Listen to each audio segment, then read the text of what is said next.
And now another humorous definition. Or is that another definition of things apparently pertinent to humor?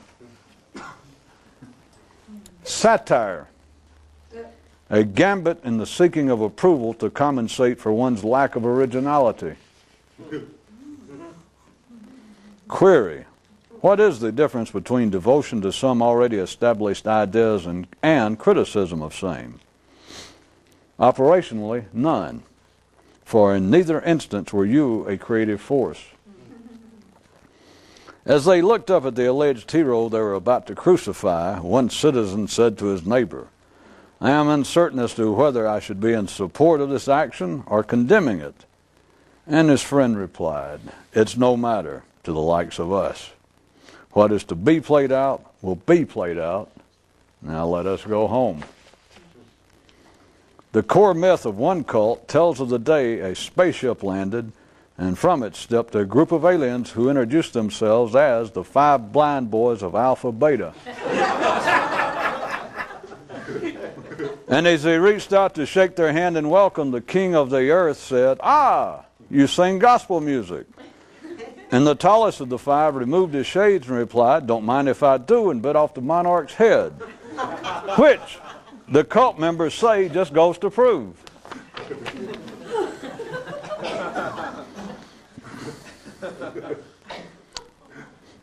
Though the majority scoff at and dismiss splinter groups and factional activity, they miss the fact that allegiance to any idea or movement, religious, nationalistic, or otherwise, no matter how large and widely respected, is still a form of cultism.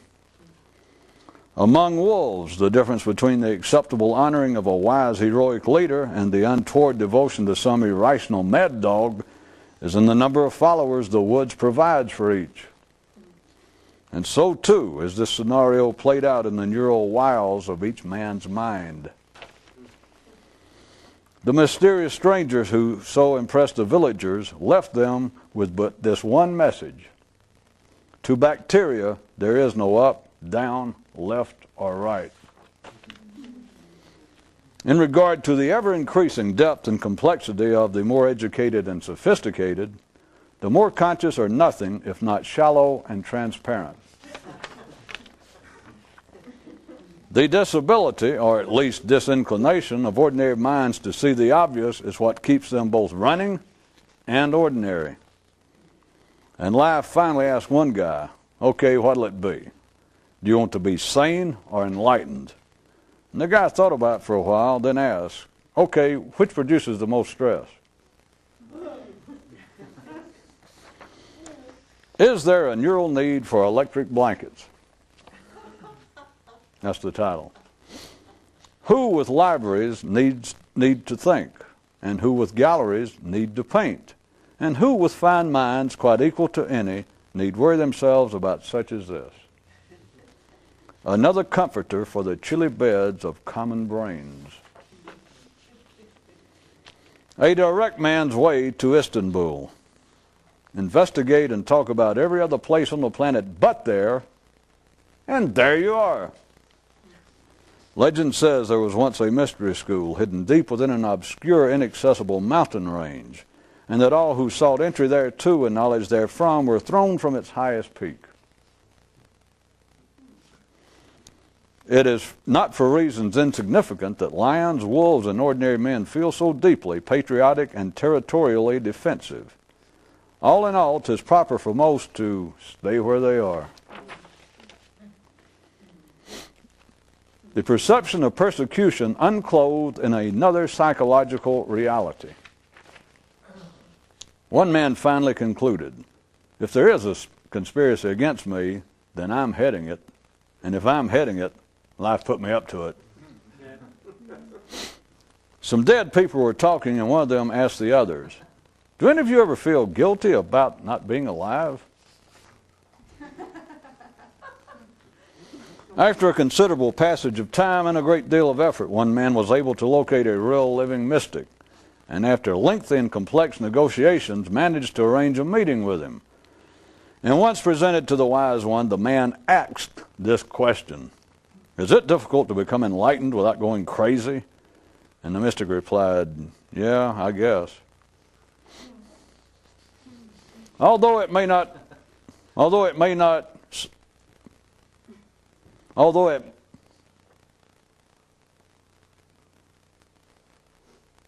cannot be so, or even be so, on the highway of life, it is those driving junkers who most fear additional dings. And the mystic added, if you can understand this one, then by God, you can understand what I said in the above story.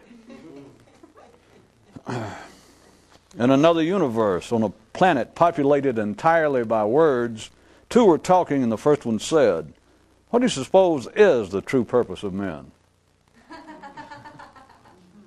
After having what was very likely a couple too many at the bar, life began bouncing around in a threatening manner right up in man's face, and said to local conditions standing just behind him, hold me back before I deck this sucker.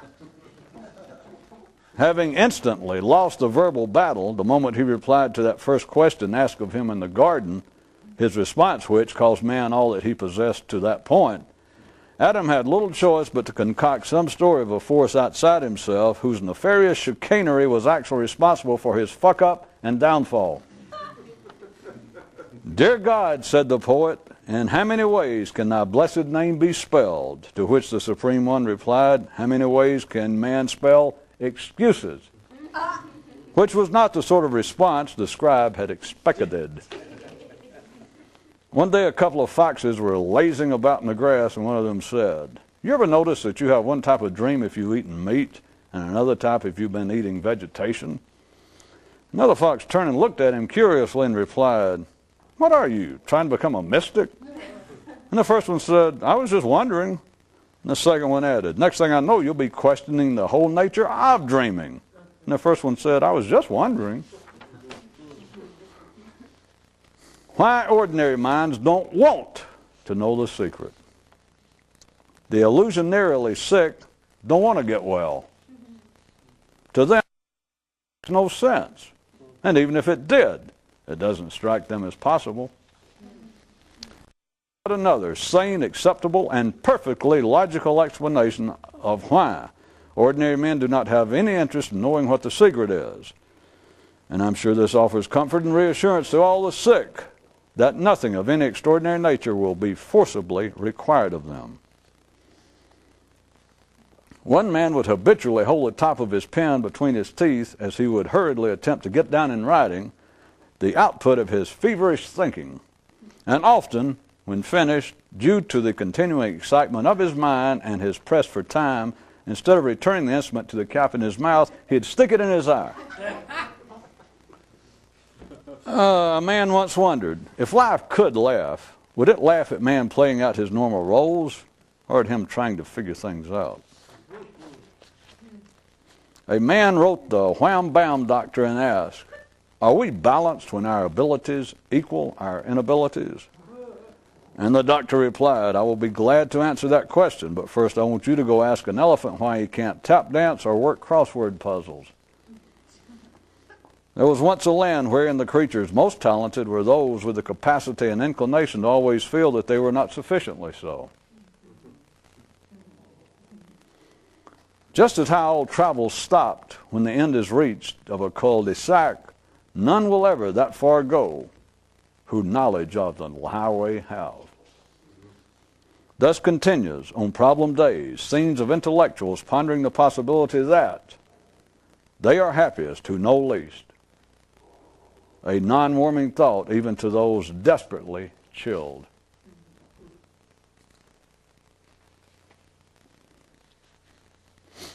Are the pipes frozen again? Is that someone's stomach? A warrior's off the books medical tip. The cure for stress is shock. A man wrote to the tightly strung doctor and said, but for the few is not shock the cure for everything? And to help prove his point, he pretended that the doctor had replied with a highly insulting remark having nothing to do with the matter at hand.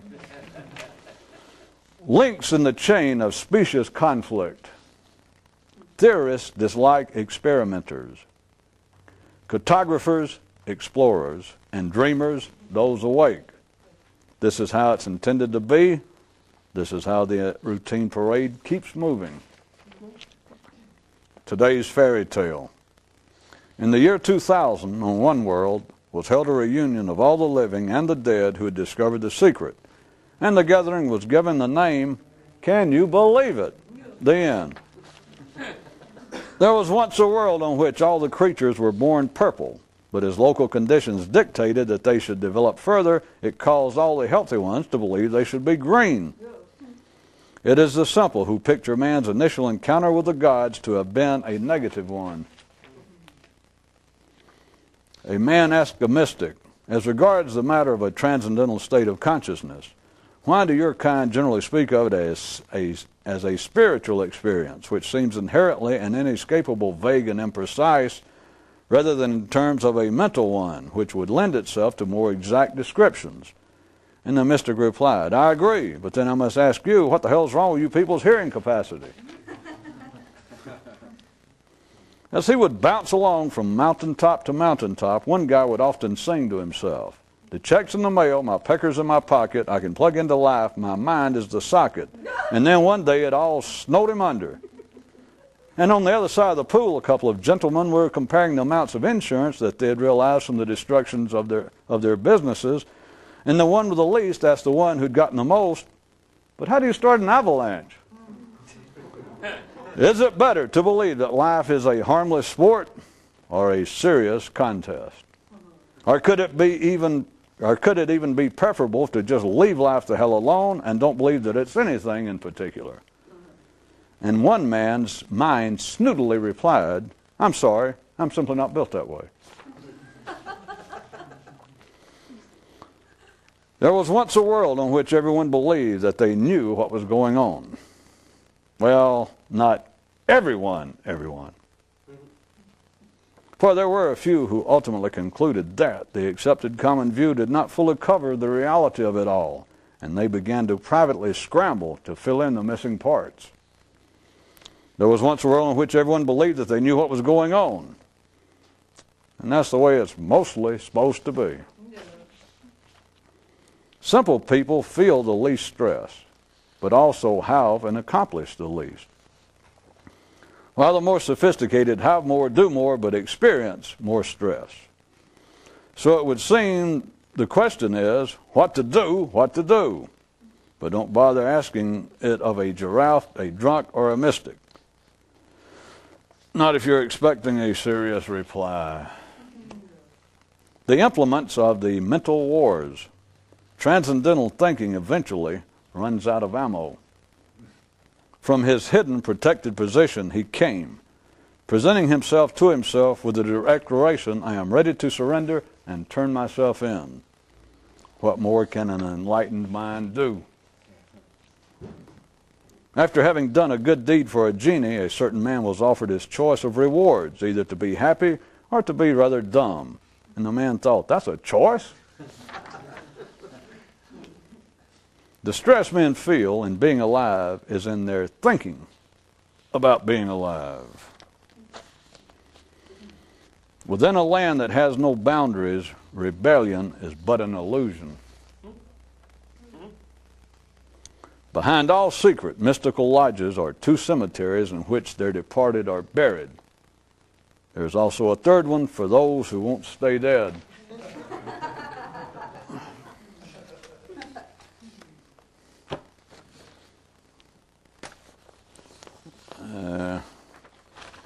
Some more about the same stuff.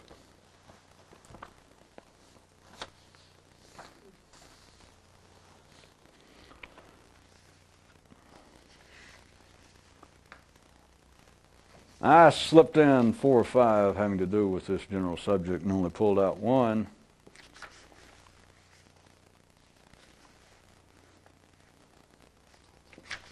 About one of them. I'll write you a new one on the spot.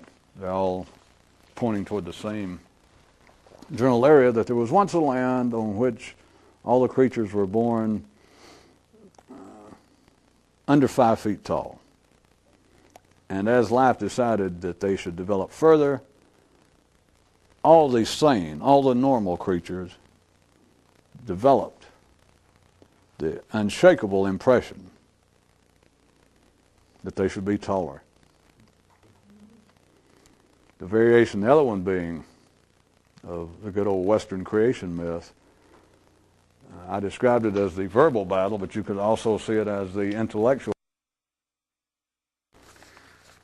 Going thusly. Keep in mind the one I just made up. Having instantly lost the intellectual battle, the moment he replied to that first question asked of him in the Garden of Paradise, as men believe it to be after the fact. Of course, recall, even using the generally translated version of the Western creation myth, that part of the man's post-exit, or man's exit from the garden, that prior to that, even by their own reports, there wasn't a lot being talked about, if you recall the story. That the gods told Adam and Eve, here's what you can do and here's what you can't do. And there's no record of them saying anything. I mean, you going to bother to answer God? It's just you and him out of all reality, and he says, don't do that. Then the time comes, according to the story, that he came back around and he goes, somebody been doing that. Was it you? So I'll pick up the story here with a different analyzation of it. Having instantly lost the battle, verbal and intellectual battle, the moment he replied to that first question asked of him in the garden. May I also point out that the question doesn't matter. I don't mean to insinuate that the question mattered. God could have said, you got the time? That's pushing it. That is almost innocuous. If life is represented by God in the stories, if it had asked nothing any more intense than that, things could have been different. We could all still be wearing Fig Leaves by Cardan. The question itself doesn't matter. Just remember, having instantly lost the intellectual battle the moment he replied to that first question asked of him in the garden, his response which cost man all that he possessed up to that point. Remember, by answering the question. Of course, the normal analyzation of the question is that man gave the wrong answer. That God said, who's been eating off this tree? It was Adam and Eve. And even though he may have been our genetic and intellectual father, even he was hard-pressed to come up with a quick, witty, excuse him why.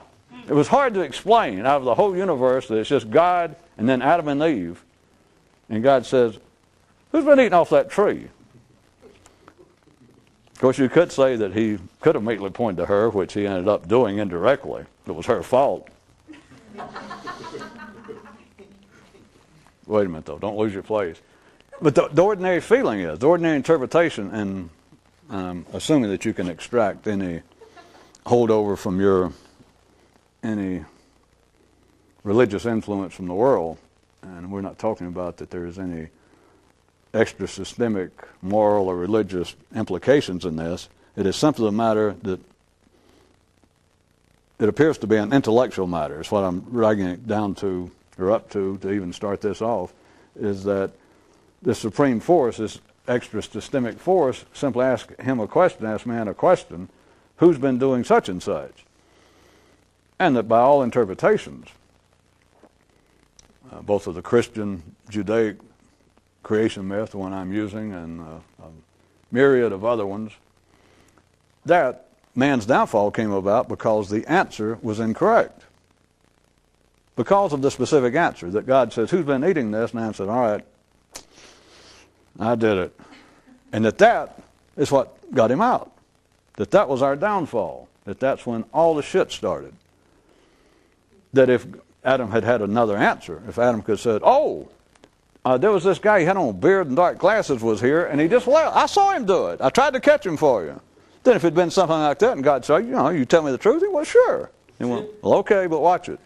Then, things could have been different. So the ordinary interpretations of the stories are that man gave the wrong answer, is what caused it. But that is, I must point out to you, the mundane, if not childish, view of it, as old as it is, because the real view of it is what I'm pointing out tonight. The problem was that Adam answered it all, because that's when he lost the battle. And those of you who don't like that, I'll bring up the one, I read it twice last time, and I'll try it again. Maybe the third time's charmed. That's right, maybe I'll be able to fly later. Okay. That there was a speaker addressing a crowd. And he says, every man has a story to tell about his own life. And that in the crowd instantly, a handful of people just vanished, just like that. And the kid staying nearby thought to himself, you know, you don't hardly see that many mystics out in a public gathering. As soon as Adam answered, looking at this at a more meaningful, for a few people perhaps, level, the point is, as soon as you answer, as soon as you being within this confined tangle with life and with yourself, and the mind playing out its normal role with ordinary people, of course, but as soon as you are prompted, as soon as you're asked, like, well, hey, do you come here often? Now you are dancing with yourself, and you go, well, and you bat your little eyes. Or it says, oh, is that a wound on your neck? Is that a gold star you have? You seem to be limping. Oh, it's nothing. Oh, tell me about it. Well, all right. That was the same thing as saying, yeah, I ate the fruit. It doesn't matter what you say. That the battle was instantly lost. Insofar as man looks at it now, that is, it's something that he did run amok, that he did make an initial mistake for which we continue to pay.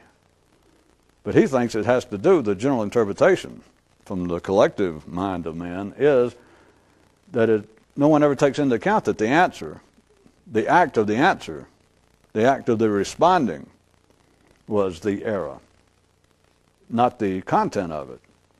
Except then, if anybody can follow this, you're faced with a double delightful impossibility, because Adam had the answer to get the mind going. That was the jump start of the human intellect.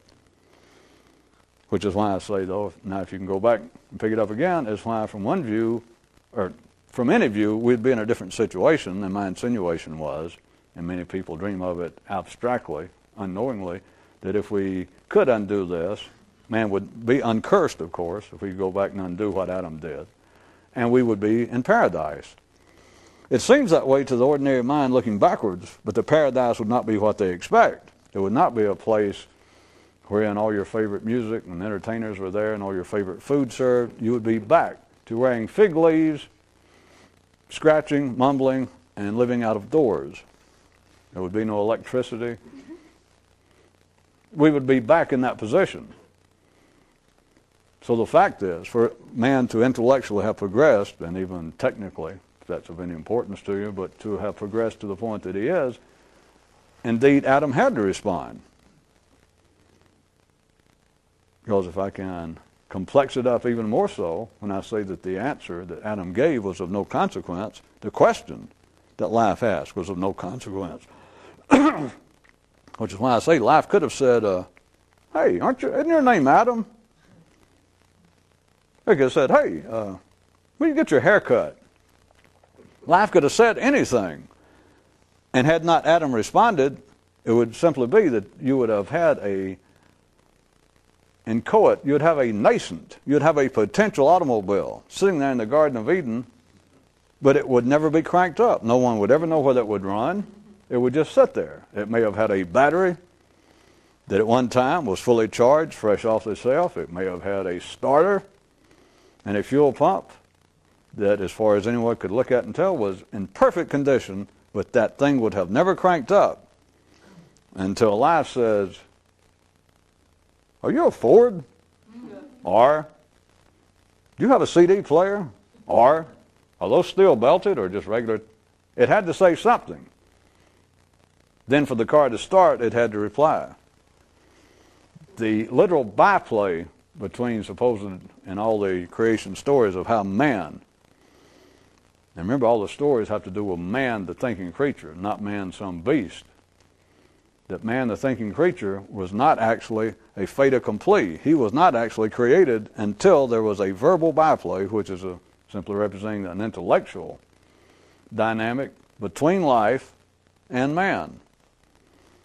But since the ordinary mind, that is too obvious, it is too broad, it's not near as much fun, then the ordinary mind has had to turn it into a specific situation. Now, it's had to turn a universal back into a local anecdote and make it sound as though. And it pleases everyone. Well, everyone accepts it. Pleases in the widest sense. That the byplay itself, the content of it, was of specific importance. That life itself, where God said, asked some specific question like, did you go against what I told you? And that Adam said, yeah, you got me. And that there is the problem. That there is the turning point. That there is where man amuck ran.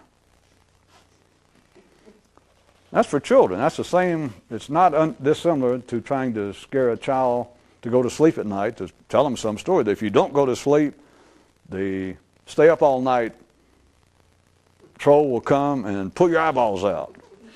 And so then a kid attempts to go to sleep. Like, Jesus, why would they lie to me? It is not dissimilar to that, if you can see the lack of dissimilarity. It was not the content of what took place, of what was said. It was that it took place itself.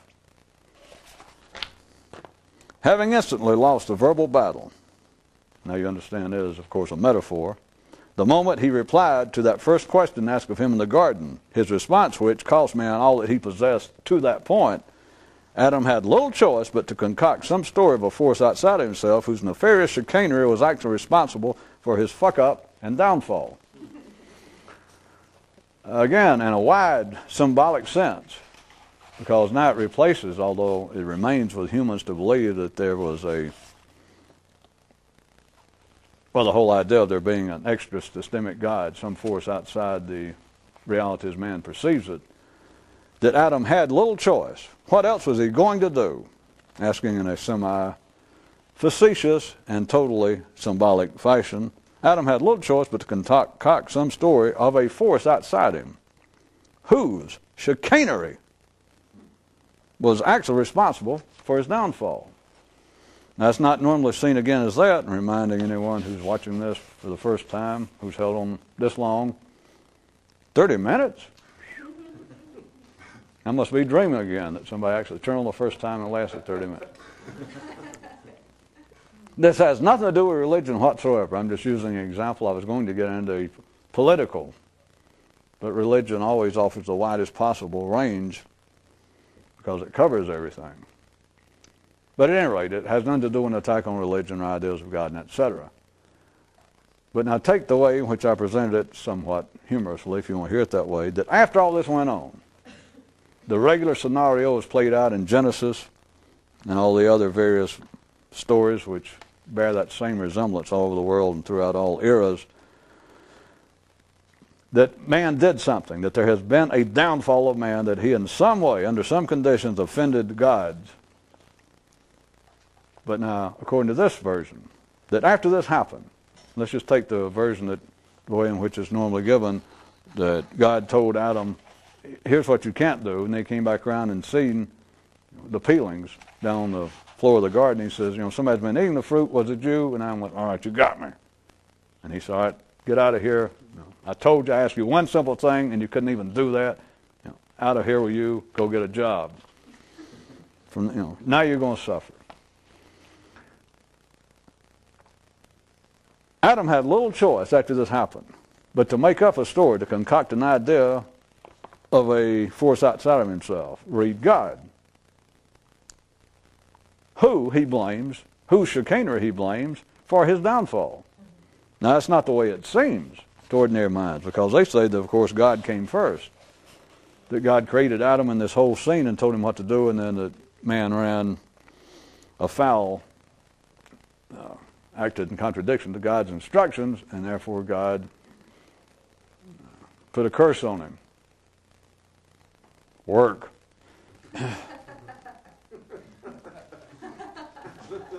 You ever thought about that? You've had 3,000 or 4,000 years at least of recorded history, and no one's come up with a new myth of something worse. Like, no, that wasn't the original. The original said that that Adam offended God, and God gave him falling arches, or a continuing lifetime of boils and shingles. I mean, all of a sudden, it made his His gums bleed all the time. You can think of all kinds of horrible things, but the story just about covers it. Drove him from the garden where everything was there. Didn't have a thing to do. Threw him right out for that one little omission, that one faux pas. And what was the curse? You're going to have to work for a living. You're going to have to work for the privilege of suffering your fate. You're going to have to work for the privilege of being here and me kicking you around. I'm going to curse you and make you pay for it, me having to do it. But the only similarity I can see now, there's some countries, even in the civilized world, who are now attempting, they've undertaken to make prisoners, people who have run afoul of their law, is then to make the prisoners, rather than us paying them, I think, 12 cents an hour or whatever it is.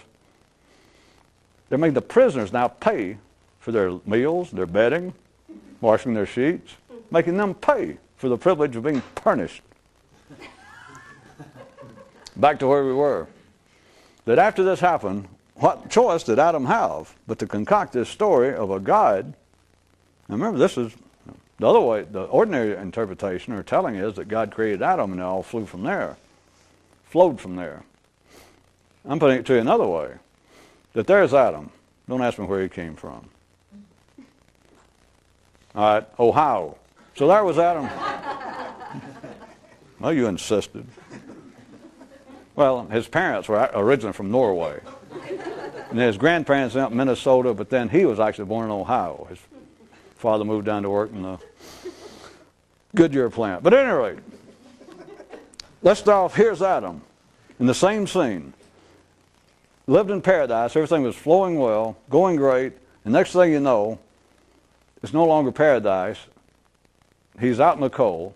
He's gone from the Garden of Eden to out in the deserts of Iran, out somewhere bad, or even in Ohio, if you want to put it that way. And he still has this feeling that somewhere along the line I've been mistreated. Which, does that spell being human? Does that spell being ordinary and sane? To ask a man, have you kind of been mistreated by life?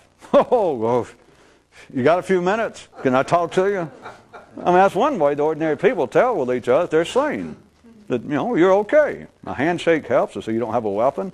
Also shake a man's hand and say, life's a bitch, isn't it? And a complete stranger goes, hey, tell me about it. That's how you know they're sane. Because who's going to trust if you're saying, if it's an ordinary man meets somebody and goes, they shake hands, hello, how are you? God, I didn't laugh, a pain in the ass. And that guy goes, I hadn't noticed. I mean, ordinary people think, good God, this man is deranged. Where has he been living? At any rate, Adam, representing all of man, shortly after he becomes conscious enough, shortly after the neural cortex has been fired up, that is, that his automobile has now been cranked at the top end of the nervous system. And in so being cranked, I'm giving you credit without me having to drag the story into too many pieces, that this does not sequentially make sense of me trying to compare it to the original creation story as told in the Holy Writ of the Western and Eastern worlds. But just, if you can think at all, if you can use your mind a certain way, you can do them both simultaneously. We're taking Adam as having no origins. Just suddenly there he is. And of course, he wouldn't know his origins prior to being conscious anyway. And that's like you can find the most intelligent, most enlightened orangutan, hippo on this planet, dog. I mean, just as smart as you can find, and grab them and by the throat and just shake them silly, insist that you must know where they came from. You are dealing with a chump sport. You have to be conscious. You must have a verbally capable intellect to have any notion of coming from anywhere, even if you don't know where it's from, but have any notion of what was I prior to me being I. So, take my version. Here's Adam. He is now conscious. He can talk. And shortly after becoming conscious, he has a distinct feeling which all people have. You replay the whole thing. Every sane person on this planet replays the whole thing. It takes you several years. Half a dozen or more in most cases. Sometimes a dozen. But you'll replay the whole feeling that sooner or later, within that 12 or 14 year span, you will have a feeling as though you have lost paradise. You have simply become pubic, pubescent. Your hormones have become sexually active. Your intellect is also active enough that you feel now some distinct separation between you and everyone else. That is, you're beginning to form what is normally referred to as your own distinct personality. You become somebody, feel like you are. And tied in with that, although you may certainly not be thinking in such mythical terms, but you feel as though you have been driven from paradise. Your parents will no longer put up with you with the same kind of behavior they did. That is, until Adam reached a certain point, there's no record of God coming around, always looking at him, going, "Hey, straighten up. Watch your posture. Comb your hair." It doesn't give a time period. It just says that God created all this and told Adam, "You're in charge. You can have everything here. You're the head dog. By the way, don't eat this one fruit. Just don't do that, okay?" And after that, there's no record of him coming back and saying, "You hadn't forgotten I told you," or "Clean up after yourself." What years? And I give it to you, it was at least, in human, ordinary terms, it was at least 10, 12, 14 years, I guarantee you, to make this story fit, that God gave Adam before he came back. And then he came back. And he said, "Wait a minute. Now, who's been eating off this tree?" And Adam said, "You got me." That is the normal progression.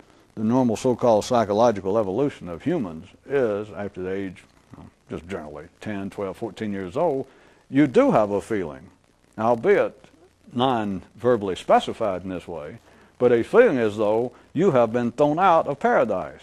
Because somewhere within that period, your parents no longer, whoever you're acting in the parental role, they no longer will accept childish behavior. They will no longer accept you doing what you had done before, and they go, "Listen, don't hit people. Don't punch your sister in the eye. Don't throw food on the floor. Straighten up.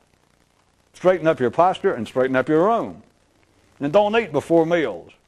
And suddenly, though, you have been thrown out of the garden. Adam, I'll go back to the story the way I'm giving you the different version, and it's non-sequential, but it's still the reality behind it, or one telling of the reality behind it, is that here's Adam in the same position, and he feels as though I have lost something. I have lost something of great value. I have been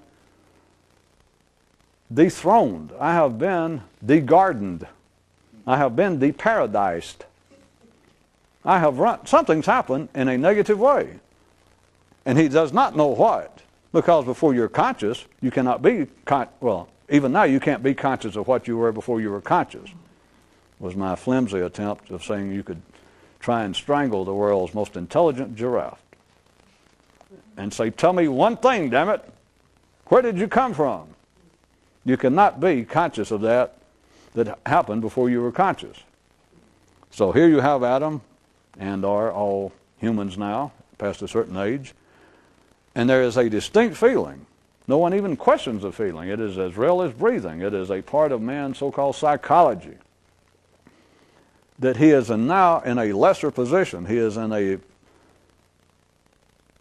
a less favorable position than he was at some time in the past. But it's unclear. It's uncertain. And there is a feeling as though it was my fault. So back to my version. After all this. But remember, I've changed the sequence. First we have Adam. There's no God in this sequence. Up till now, there is no God in the story. But after this happened, that is, that you're to the point that you feel as though I have lost something. I have stuck my foot in it. But something is missing. Something is missing that I once had. I am in a position not as favorable as that which I previously occupied, but I don't know what it is, and I don't know what happened. Adam had little choice but to concoct this story of God. Whose chicanery? I'll get to that. I'm about to now. Because from the version, even the way it's told in the Bible, people do not see it that way. The way it's told in all the myths throughout the world, they certainly do not analyze it that way. But back to my version right quick. Adam had little choice but to concoct the notion of a God, that is, a force outside of him. Because he's not capable of saying, hey, wait a minute, there's no force outside of me. There's no me outside the force. There's nowhere to go in a kingdom of infinite boundaries. There's nowhere to look when everywhere is there. Adam had little choice but to concoct this notion of a God whose chicanery was actually responsible for his downfall. Think about it. Just the story as it's told in Genesis, the way it's normally told. No one ever accuses God of it, though. But is it not chicanery? Who was in the superior position? I mean, God created man and told him, all right, don't do so-and-so. But within a kingdom with no boundaries, everybody is of like mind. In a kingdom with no boundaries, in a reality with no boundaries, if it's a green kingdom, everybody's green. If it's a 5-foot kingdom, everybody's 5 feet tall. The point being, God had to know what would happen. So for him to let Adam fool around there, let Adam, even by the stories always throw in a kind of, as they used to call it in vaudeville, kind of a pickle. Magician call it a distraction. It's like, see, there's nothing in my hand. That is why you're loading up your other hand with whatever it is you're going to suddenly produce. You say, see, nothing in my hand. Then you load it up. It's distraction. The stories of the distraction in those kinds of stories is throwing in Eve, throwing in the serpent, because now it's got you 2 stages away from Adam. You know, Adam blames it on her. She blames it on the snake. You know, what are you going to do after a snake? Well, ordinary people, they go, my God, I got too far. I don't know what to do. You know, plus the snake can go to everybody. Adam had little choice but to concoct a notion of a God whose chicanery, because what else can you call it? Again, reminding you it's not an attack on God or religion or Christianity or anything. But what can you call it if the superior force, that is the force that was behind our own creation, it is chicanery for it to say, all right, don't do so-and-so when it knew you would, and then come around. If you don't like that one, how about even if it didn't know you would? Which is impossible, but then it comes around and goes, who did this? And there's only 2 people there. Plus, if he was God, he knew who did it. And if he didn't know who did it, if he was God, at least has as much sense as Nick the Greek. And so he had a 50-50 chance. He asked Adam, all right, who did that? And even if he wouldn't admit it, he knew he could raise hell with one of the 2 because there's only 2 people on earth. What can you call it besides chicanery? So Adam makes up this story. And if you'd like to by now extract all these apparently actual figures and look at it as being an anthropomorphizing of man's mind instead of Adam, it's man's cortex. It has this feeling, I have run amok. I have lost something. I have lost a past paradise. That is, when I was a child. That is, pre-conscious. I have lost something.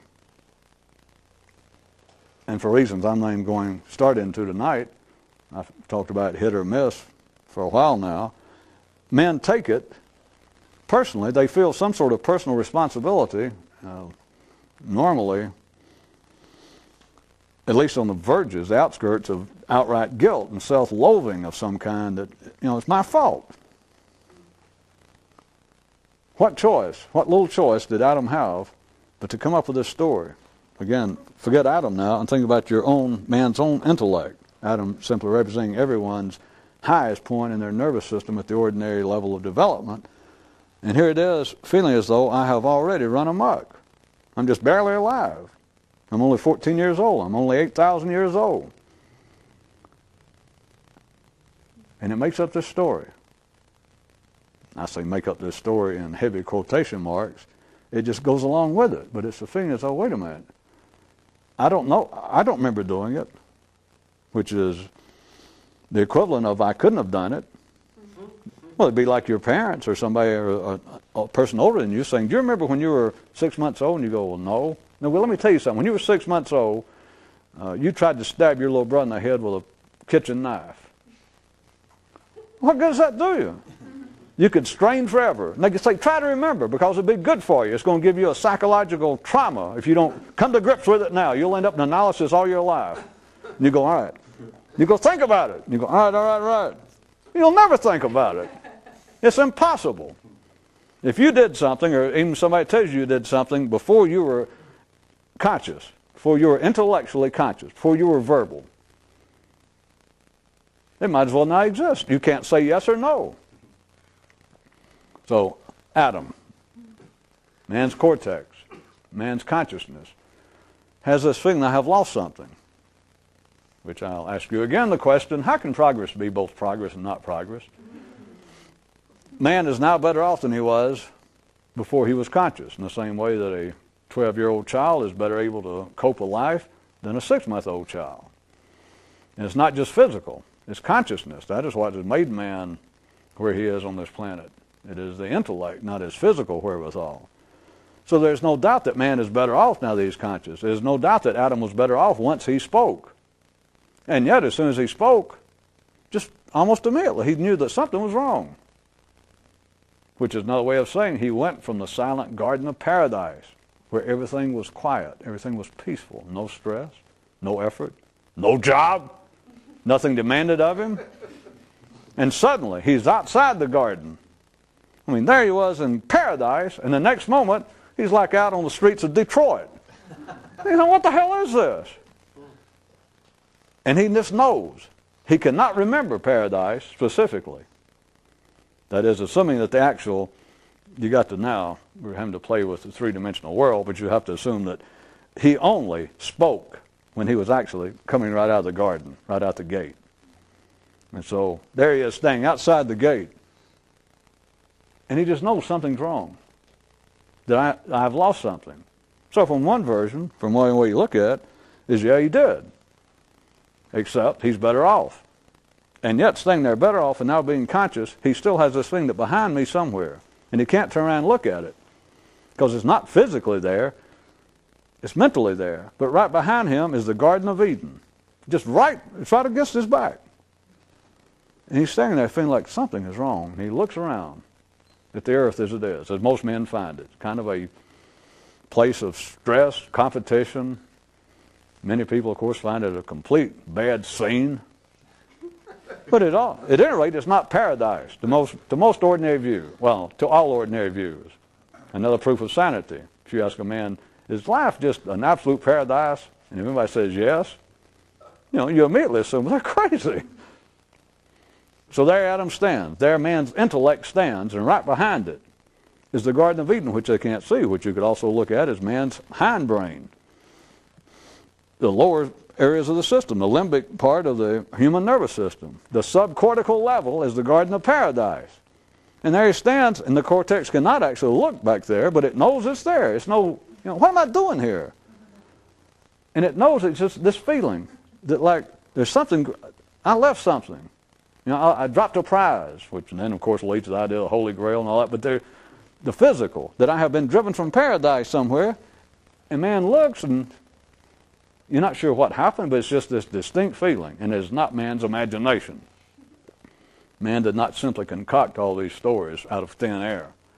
It is not his imagination. It's in the nervous system, because the Garden of Eden is right or behind man's cortex. And so there Adam stands.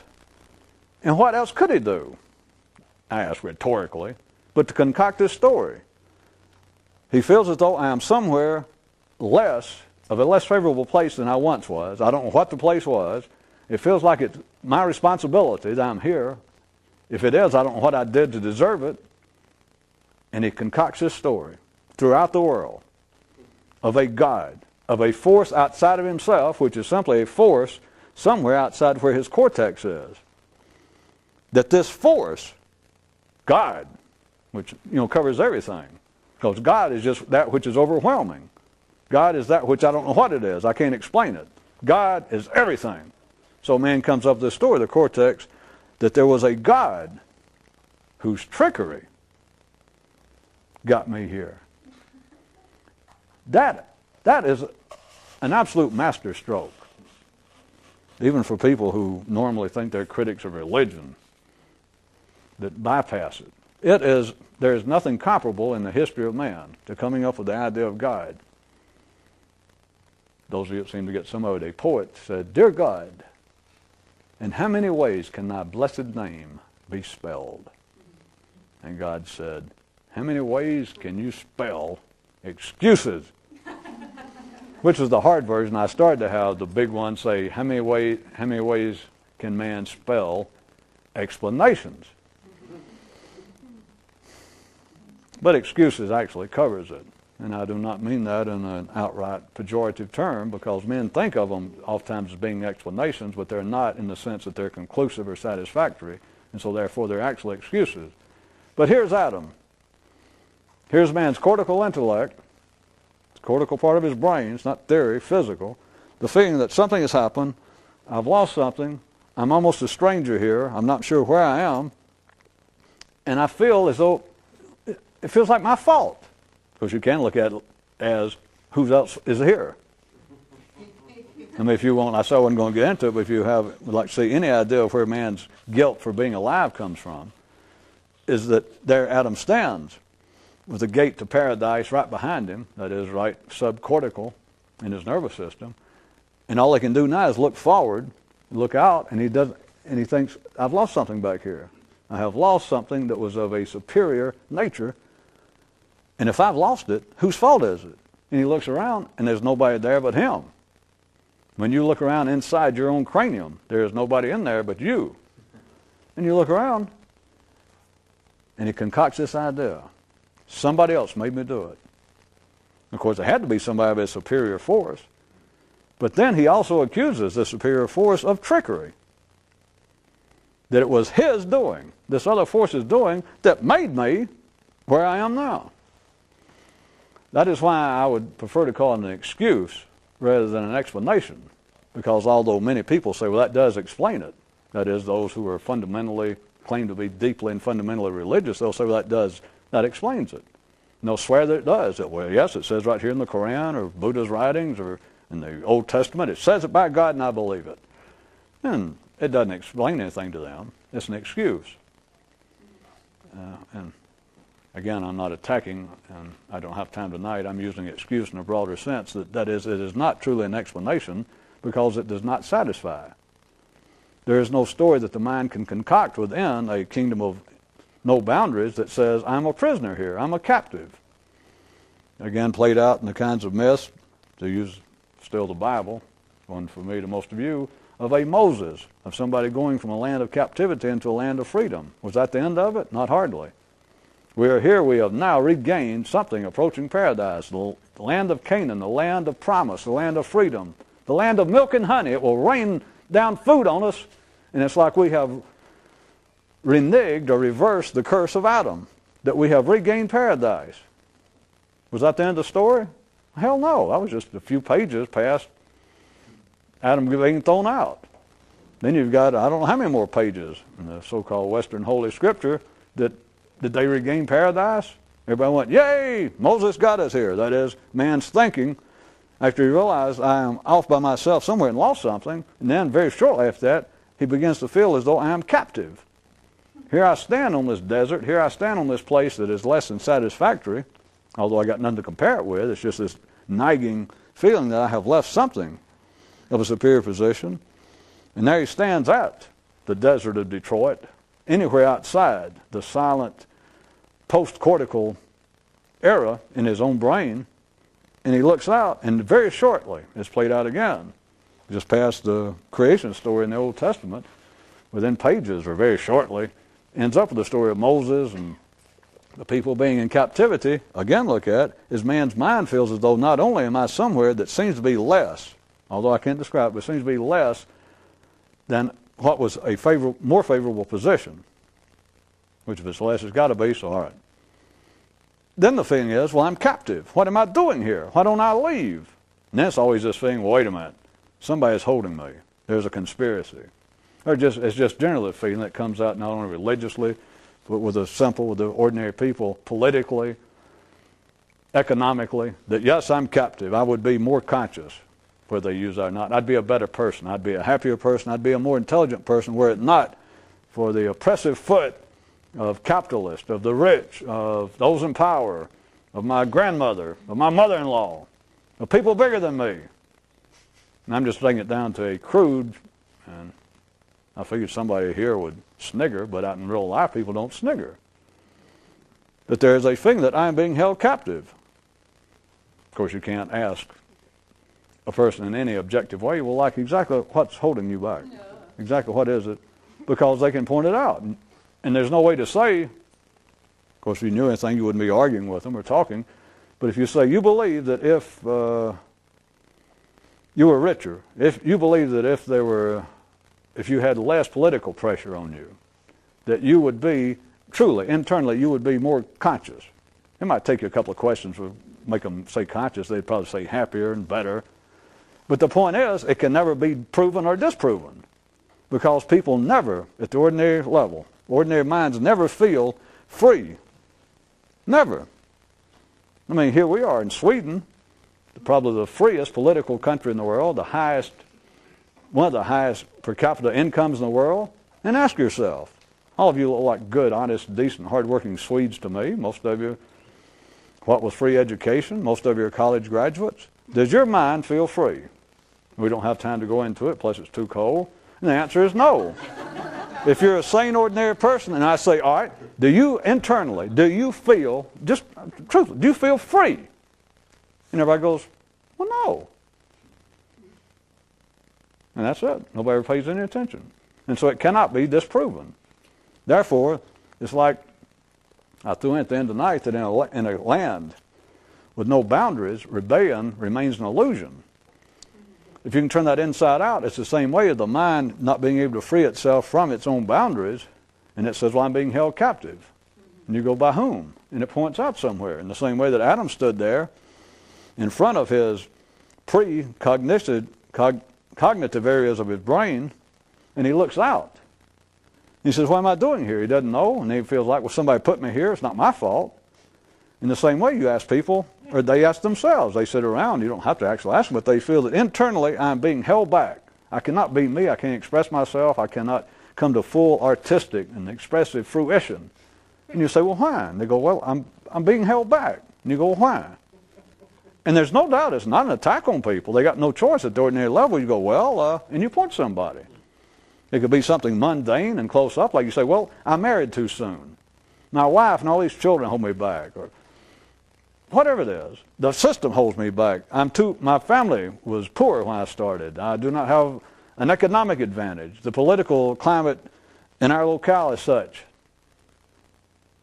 It does no good at that level to try to tell somebody, well, so if we could change the circumstance, you would feel free. It would lead to internal freedom. They go, yes. You're stuck with it. Because it cannot be disproven. Because it cannot be proven. It cannot come to pass. We're out of tape. It's a shame I couldn't finish it up, isn't it? Yeah, right. I expected it. We expected you to finish.